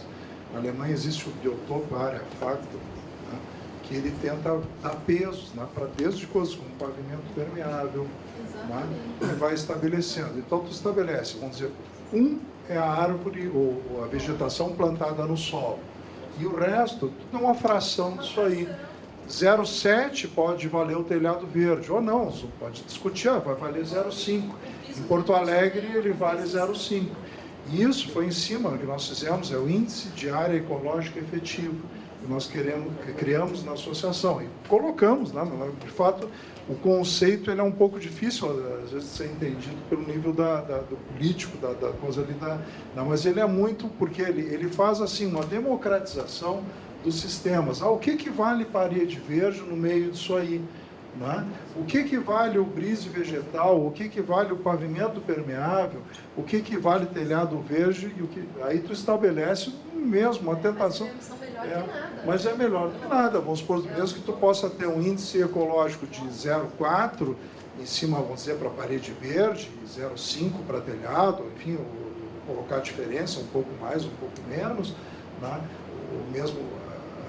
Tu consegue estabelecer, eu vou fazer um pouco de telhado, um pouco de parede, que é algo, né, que justamente tu vai atingir o equilíbrio daquele prédio, uma harmonia, né, que ele não adianta ter só telhado, mas se ele tiver a fachada vai ficar muito melhor. E tem forma de, através da simulação computadorizada, tu até pode calcular, vamos dizer, qual o impacto disso aí, né? Que ele vai ter, se esse prédio, em vez de ser concreto, se ele fosse coberto de verde, pelo menos nessa fachada que recebe mais energia, né? Que impacto isso teria? E o custo, a gente for analisar, é muito pequeno, né? Mas enfim, são tecnologias novas, ele tem que dar esse desconto. político também não tem condições de absorver, porque tem outros assuntos. Precisa disso aí, né? E a função da associação é justamente essa, ela vai dar embasamento. Então, se tem algum político, algum vereador que tem interesse, nós precisamos urgente de uma segunda visão de lei, né, sobre tecnologia verde em São Paulo, mais atualizado. Então, tem essa assessoria ali, né, que são advogados, que mostram todo o embasamento técnico, prova, mas bem. Depois isso é colocado, evidente, em discussão e votação dos próprios vereadores, que vão olhar detalhes, né? Isso pode ser uma coisa, essa área de índice ecológico efetivo, ela pode ter pesos diversos para áreas da cidade onde tu quer que aquilo seja... Não, essa área aqui particular, olha, é muito poluída. Então, olha a questão que a Gica falou aqui da questão da remediação, fitorremediação. As paredes verdes, os telhados verdes, e a vegetação e as praças vão agir diretamente nisso aí, na qualidade do ar. Então, até essa área central aqui, que é muito prejudicada, que nós sabemos que o índice de poluição é muito grande. Bom, então essa área, vamos transformar ela numa índice que tu precisa ter um índice no mínimo 0,6, né, que é o índice de área ecológica efetiva, que seria a área ecológica válida dividido pela área total do terreno. Então, isso sempre vai dar uma fração, né, e essa fração, quanto mais alta, mais vegetação tu tem para a proporção.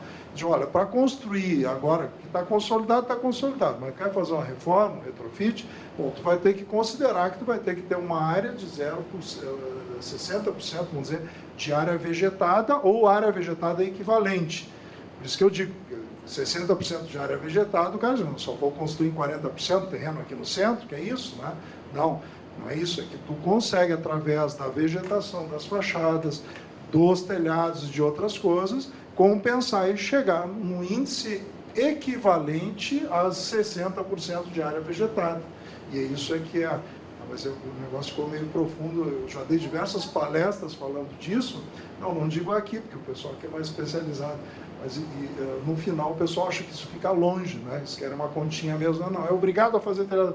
Não é assim, na verdade tem que estudar todo esse índice, né? Em alguns lugares... Não, eu quero, nessa parte da cidade, privilegiar mais, essa outra não preciso tanto. Tá? Então, lá pode ser. Acho que isso é um aporte para a legislação.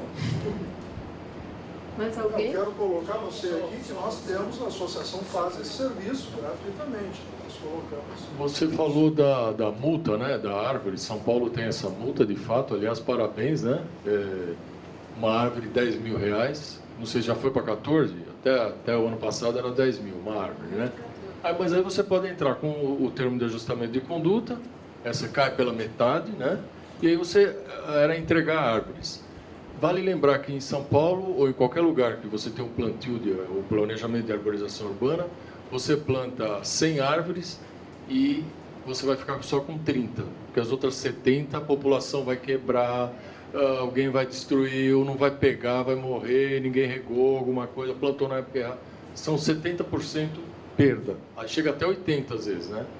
E tem uma outra coisa dessa multa que a gente vinha brigando no ano passado, e aí plano diretor é importante, onde a população está, né? Onde os eleitores estão. Está todo mundo trabalhando aqui, tem pouco, quanto vieram aqui para um evento que trata de questões importantíssimas para o presente e para o futuro. Então, eu queria falar da educação ambiental. Então, temos Fundo Municipal de Meio Ambiente, tem o Fundo Estadual, Fundo Nacional de Meio Ambiente. Multas, a gente veio brigando até o ano passado, para que essas multas, pagar em árvore uma multa, plantar onde? Apesar dos 70%, 80%, porém tem o Fundo Municipal de Meio Ambiente. E o que o fundo faz? Você precisa sair daqui e entrar na população. A população precisa saber o que os técnicos estão falando, que as pessoas entendem. Então, a educação ambiental é fundamental. E quem paga a educação ambiental? Entendeu? Então, eu só queria falar né? O fundo municipal, ele está aí para isso e ninguém alcança. Não, entende? O fundo é alimentado por multas, né? Quando você pega a legislação do Fundo Municipal do Meio Ambiente, você vai ver que de onde vem o dinheiro desse fundo? e como ele sai, entendeu? Então, o de São Paulo, por exemplo, é o FEMA, né? Ele está muito bem estruturado, ao meu ver, aí ele tem, para quem sabe, né? As ONGs têm apresentado projetos, tem editais, né? E esse dinheiro, tem muito dinheiro lá no FEMA, vale saber. Em outros municípios estão começando, tal, e vem de doação, inclusive, depende da lei. Mas é importante lembrar aqui da educação ambiental, porque o telhado, o seu projeto, o projeto dele e muitos outros, né? A população precisa saber, precisa chegar de alguma forma. É muito importante. E se a gente tivesse a certeza que os 14 mil foram para uma educação ambiental numa escola da periferia, a gente pagava 20 até, né? Com as empresas. Para as empresas, isso é... Está indo, é o que eu estou te falando. Tem ONGs trabalhando em Boimirim com dinheiro do fundo. Do Estado de São Paulo. Por Que exemplo, bom. só para citar. Eu sou testemunha disso. Então, eu queria só ressignificar, que é o seguinte, eu achei muito importante o que vocês dois colocaram, mas eu quero dizer o seguinte, o que eu percebo, porque eu tenho contato com a população de baixa renda, então, assim, eu vim da periferia, eu tenho parentes que moram na periferia, eu estou à periferia, fiz obras públicas, então, assim, o que eu acho incrível é a sensibilidade do povo em relação a isso, né? Então, quando se fala de se fazer num Parque Madureira, que foi o meu último exemplo, o Jardim Vertical, eu fiquei muito assim, falei, nossa, mas que legal, né? Porque não é uma coisa ainda tão barata e tal, e o poder público querer investir nisso. E a reação do público, né, que ali, não sei se vocês conhecem aquela região do Rio de Janeiro, mas é uma região realmente, né, bastante pobre, né? Então, assim, a reação do público foi muito forte. Tão forte a ponto deles quererem fazer todo o restante. O que eu percebo é que é aquilo que você falou, falta eles terem acesso.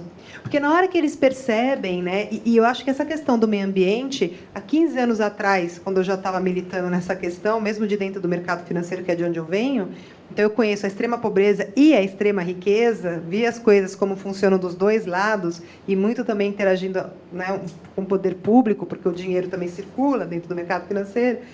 E aí você começa a ver que, assim, que realmente, primeiro que assim, a gente tem um povo que realmente é muito... Eu sou muito otimista em relação a isso. Acho que o brasileiro é um povo que aceita muitas novidades, é um povo que gosta da natureza, que quer. Eu acho que esse assunto está em pauta, o meio ambiente está em pauta. Se a gente falasse 15 anos atrás, 10 anos atrás, ninguém sabia o que era. Hoje, todo mundo está preocupado com a natureza. E mesmo as pessoas mais simples da periferia.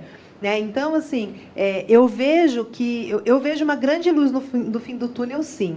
E eu vejo que o político que se sensibilizar com isso, souber comunicar isso, porque eu acho que a questão não está se é bom, se não é, se o povo entende ou não entende. Eu acho que está na questão do cara, quando eu falei da mina de votos, é que o cara que tiver a visão e souber comunicar isso para o povo, ele se reelege até a 5ª geração, se ele quiser.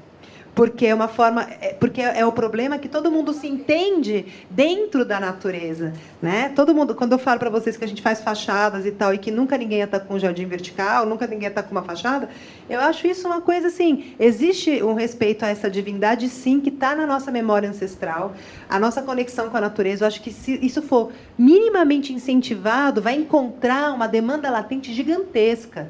Né? E eu percebo isso nos workshops que a gente faz, nas vivências que a gente faz, com as crianças, com quem quer que seja, como isso tem força em todas as classes sociais, porque todos nós somos filhos da mãe natureza, todos nós somos natureza, então isso conversa com a nossa essência. Eu acho que só precisa ter o incentivo. Tendo incentivo, a coisa vai, né? E eu digo que o político que entender isso, né, vai se dar bem. Assim como as empresas que entenderam isso, a gente tem pesquisas do GIF que dizem que os consumidores já punem ou premiam as empresas pelas ações sociais e ambientais que elas têm. As empresas já perceberam que é um grande negócio. É lógico que, no caso de uma Sabesp da vida, a retenção de água é inversamente proporcional ao interesse, até um certo ponto. Porque na hora que eles têm que passar o chapéu para pedir para a gente economizar água, como ele disse, a coisa muda de figura. Então, o que eu acho que a sociedade precisa passar por um choque geral, é que a gente caiu já no conto da miçanga, né? E o dinheiro hoje é a miçanga. Então, a gente fica olhando para a grana e esquece do que ela representa, que o que move a economia, o dinheiro é simplesmente uma ferramenta. E está todo mundo vendido na sociedade. Está todo mundo vendido, né? A gente está olhando só para a grana e a gente vê as pessoas passando por cima de ética, a gente vê as pessoas sendo desleais, a gente vê as pessoas dizendo que são, que não são, vendendo gato por lebre, né? E isso é o que a gente mais vê. E isso está gerando um choque geral dentro da sociedade. Só que e o que eu estou percebendo, principalmente na geração nova que está aí, e eu estou percebendo um movimento contrário de ojeriza isso. Ele ainda é um pouco incipiente, mas ele está tomando uma força, sabe? E eu percebo isso nas reuniões que eu vou com o empresariado, da galera tá se rebelando de não pagar propina, de não querer incentivar, de se ferrar. Eu mesma, né, já me prejudiquei e falei, não vou fazer, e depois a vida veio e deu a revolta. Então, assim, eu acho que a gente precisa resgatar alguns valores e lembrar que o dinheiro é uma ferramenta, né? E é difícil dizer isso porque está todo mundo meio ainda perdido nessa história do monetário, mas eu acho que a gente precisa fazer esse resgate. E eu acho que o nosso povo entende isso de uma maneira muito simples, se ele receber um simples incentivo. Gente, então, obrigada pela presença, principalmente de vocês, por contribuírem com tanta informação bacana e de todos também. Uma boa noite.